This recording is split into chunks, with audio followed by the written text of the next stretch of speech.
పెద్దపల్లి జిల్లాలో భారీగా గంజాయిని పోలీసులు పట్టుకున్నారు. పోత్కపల్లి రైల్వే స్టేషన్లో గంజాయిని విక్రయిస్తున్న 6 యువకులను అదుపులోకి తీసుకున్నారు. నిందితుల వద్ద నుంచి 9 కిలోల 664 గ్రాముల గంజాయి, బైక్, సెల్ ఫోన్ స్వాధీనం చేసుకున్నారు. పట్టుబడిన గంజాయి విలువ సుమారు 4,80,000 రూపాయలు ఉంటుందని పెద్దపల్లి డీసీపీ కరుణాకర్ తెలిపారు.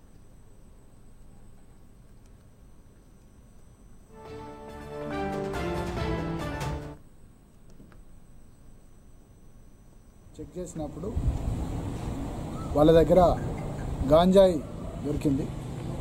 వాళ్ళ పేర్లు తెలుసుకొని ఇక్కడ ఏం చేస్తున్నారు ఏంటి అని పూర్తి వివరాలు తెలుసుకోవడం జరిగింది.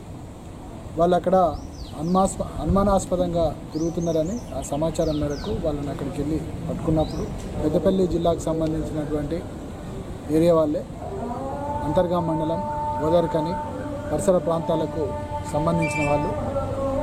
వీళ్ళ యొక్క జల్సాలకు అలవాటు పడి ఒరిస్సా రాష్ట్రం వెళ్ళి ఒరిస్సా రాష్ట్రం నుంచి గాంజాయి అక్కడ కేజీకి 2,500 చొప్పున అక్కడ కొని అక్కడి నుంచి తీసుకొచ్చి ఇక్కడ ఎక్కువ మొత్తానికి అంటే కేజీకి సుమారుగా 50,000 చొప్పున వీళ్ళు అమ్ముతున్నారు. కూలి పని చేసుకునే వాళ్ళకు, ముఖ్యంగా స్టూడెంట్స్కు, యూత్ పిల్లలకి వీళ్ళు సప్లై చేసి ఎక్కువ మొత్తానికి డబ్బులు సంపాదించడం అనేది జరుగుతూ ఉన్నది.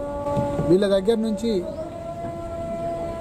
సుమారుగా 9.64 kgs గాంజాయిని సీజ్ చేయడం జరిగింది. అదేవిధంగా ఒక మోటార్ సైకిల్, 2 సెల్ ఫోన్లు కూడా వీళ్ళ దగ్గర నుంచి సీజ్ చేయడం జరిగింది. వాళ్ళను చెక్ చేసినప్పుడు వాళ్ళ దగ్గర గాంజాయి దొరికింది. వాళ్ళ